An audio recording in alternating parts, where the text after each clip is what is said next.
समय के साथ चीजें बहुत ज्यादा बदल चुकी है और दोस्तों आजकल अदालतों में ऐसी चीजें हो रही है जो लोग सोच भी नहीं सकते। सुप्रीम कोर्ट का एक ऐसा ही लेटेस्ट जजमेंट आया है जो ये चीज साबित करता है कि अब अदालत में कभी भी कुछ भी हो सकता है। आज की इस वीडियो में मैं बात करने जा रहा हूं तलाक के केस में एलिमनी लगेगी या मेंटेनेंस लगेगा और किस हिसाब से ये चीजें लगेगी, यही चीज बताई गई है इस जजमेंट में। तो दोस्तों इस वीडियो को बिना स्किप करे शुरू से लेकर एंड तक पूरा जरूर देखना, कहीं से भी स्किप मत करना ताकि पूरी जानकारी आप लोगों को ठीक से समझ में आ सके। और वीडियो शुरू करने से पहले मैं आप सबसे कहना चाहता हूं कि अगर आप मेरे इस चैनल पर पहली बार आए हैं या आपने मेरा ये चैनल अभी तक सब्सक्राइब नहीं किया है तो चैनल सब्सक्राइब करके नोटिफिकेशन बेल आइकन पर जरूर क्लिक कर देना, जिससे आने वाली सभी वीडियोस का नोटिफिकेशन सबसे पहले आपके पास पहुंचे और आप कोई भी वीडियो मिस ना कर पाओ। और अगर आपने अभी तक हमें सोशल मीडिया पर फॉलो नहीं किया है तो इस वीडियो के डिस्क्रिप्शन में मैंने हमारे सभी सोशल मीडिया अकाउंट्स के लिंक दे दिए हैं। इस वीडियो के डिस्क्रिप्शन में जाकर उन लिंक्स पर क्लिक करके आप हमें सोशल मीडिया पर भी फॉलो कर सकते हैं। तो चलो दोस्तों आज की इस वीडियो को आगे कंटिन्यू करते हैं। देखो दोस्तों इस केस में क्या हुआ था, हस्बैंड और वाइफ दोनों एक दूसरे से अलग रह रहे थे और उनके दो बच्चे भी थे।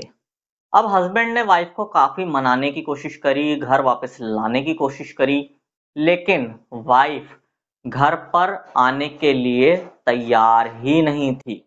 तो ऐसे में हस्बैंड ने क्या किया, डाइवोर्स का केस फाइल कर दिया। डाइवोर्स का केस फाइल करने के बाद हस्बैंड के फेवर में फैसला आ भी गया, अदालत ने डाइवोर्स दे भी दिया। लेकिन अदालत ने क्या किया, थोड़ी सी एलिमनी लगा दी। अब केस अपील में हाई कोर्ट पहुंचा, हाई कोर्ट में भी हस्बैंड के फेवर में ही फैसला रहा और उसके बाद केस पहुंचता है सुप्रीम कोर्ट अपील में। सुप्रीम कोर्ट में जब सारे केस की सुनवाई होती है, सारे तथ्य देखे जाते हैं, तो ये चीज पाई जाती है कि वाइफ अपनी मर्जी से पति को छोड़कर गई थी और कई साल हो गए थे वो घर बसाने के लिए तैयार नहीं थी। दूसरी चीज जो इस केस में थी वो ये थी कि वाइफ ने भी कह दिया था कि नहीं मैं इसके साथ नहीं रहूंगी। तीसरी चीज, जो बच्चे थे बच्चों ने भी ये बात कह दी थी कि हम अपनी माँ के साथ नहीं रहेंगे, पिता के साथ रहेंगे।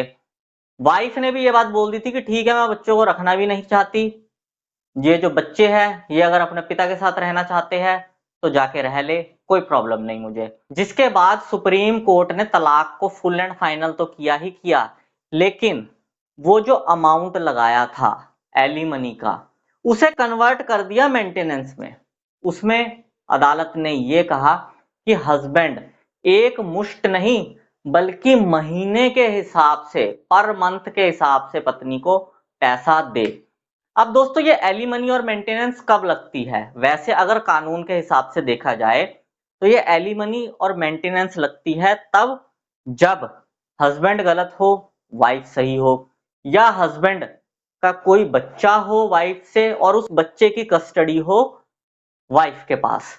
अब इस केस में तो बच्चा था लेकिन कस्टडी हस्बैंड के पास ही थी, उसके हिसाब से तो ये चीजें लगनी नहीं चाहिए थी, क्योंकि अदालत का ये कहना है कि जो भी डिस्प्यूट है वो हस्बैंड और वाइफ के बीच में है, बच्चे का तो बीच में कोई कसूर नहीं, तो बच्चे का तो मेंटेनेंस देना पड़ेगा।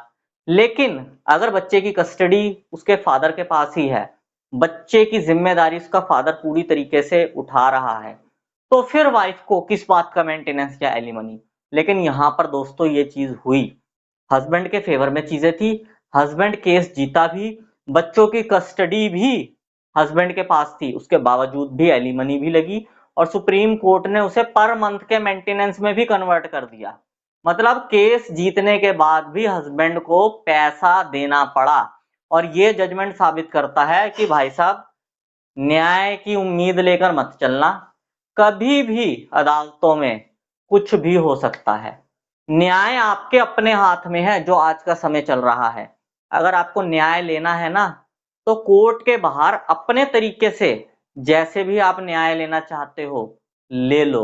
लेकिन अगर आप ये सोच रहे हो कि आप सुप्रीम कोर्ट तक जाके लड़ोगे और आपके फेवर में फैसला आ जाएगा और आपको न्याय मिल जाएगा, तो मैं आपको यही चीज कहना चाहूंगा, कोई गारंटी नहीं है बिल्कुल भी गारंटी मान के मत चलना। यहाँ पर न्याय मिलता है बड़े बड़े अपराधियों को, जो बड़े बड़े गैंगस्टर्स होते हैं उन्हें मिलता है न्याय, क्योंकि जजिस को पता होता है कि अगर इनके खिलाफ फैसला सुना दिया, ये बाहर हमारी फैमिली मेंबर्स को या हमें ना ठोक दे। कोर्ट के अंदर तो हमारी पावर है, कोर्ट के बाहर अगर इन्होंने पकड़ लिया कहीं पर तो क्या करेंगे। तो ऐसे लोगों को तो जजेस न्याय दे देते हैं, लेकिन जो एक आम व्यक्ति होता है, जो मजबूर होता है, जो परेशान होता है, उसे न्याय नहीं देते। उसे कोर्ट कचहरियों में सिर्फ प्रताड़ना झेलनी पड़ती है, परेशान होना पड़ता है, और तारीख पे तारीख, तारीख पे तारीख लगती रहती है, और वो व्यक्ति चक्कर काट काट कर परेशान होता रहता है। बाकी दोस्तों, अगर आपके ऊपर भी कोई केस है और उस केस में आप कोर्ट कचहरी के चक्कर काट रहे हो, न्याय चाहते हो और अदालतों से न्याय नहीं मिल रहा है, तो इस वीडियो के कमेंट बॉक्स में जरूर लिखना, वी वांट जस्टिस। बस यही जानकारी दोस्तों आज की इस वीडियो में मैं आप लोगों को देना चाहता था। उम्मीद करूंगा आपको ये जानकारी पसंद आई होगी। अगर आपको ये जानकारी पसंद आई हो तो इस वीडियो को लाइक जरूर कर देना। इस वीडियो को बाकी लोगों के साथ भी शेयर कर देना, ताकि बाकी लोगों तक भी ये जानकारी पहुंच सके। और अगर आप लोगों का मेरे लिए कोई सजेशन हो तो कमेंट बॉक्स में जरूर लिखना। मैं मिलता हूं आपसे अगली वीडियो में। Thank you very much.